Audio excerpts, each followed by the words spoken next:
আসসালামু আলাইকুম। আজ মালয়েশিয়া থেকে আপনাদের জন্য খুব জরুরি একটা খবর নিয়ে আসলাম। ভিডিওটা একটু মন দিয়ে শুনবেন, কারণ আপনার সামান্য অসতর্কতা বড় বিপদ হতে পারে। ভাইয়ারা, আপনারা হয়তো জানেন, কলারামপুরে পুদু এলাকা ইমিগ্রেশন বিভাগ বড় একটা অভিযান চালিয়েছে। সেখানে ডাক্তার সেজে চিকিৎসা দেওয়ার অপরাধে অনেকে আটক করা হয়েছে, যার মধ্যে 17 জনই আমাদের বাংলাদেশি ভাই। তারা কোনো লাইসেন্স ছাড়াই ক্লিনিক খুলে বসেছিল। মালয়েশিয়া সরকার এখন এই ব্যাপারে খুব কড়া। যারা পাসপোর্টের মেয়াদ ছাড়া বা পারমিট ছাড়া কাজ করছেন, তারা দয়া করে এসব এলাকা সাবধানে চলাফেরা করবেন।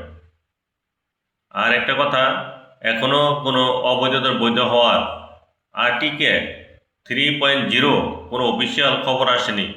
যারা ফেসবুক বা ইউটিউবে বলছেন কাল থেকে বৈধ হওয়ার শুরু, তাদের কথা বিশ্বাস করে টাকা দিবেন না।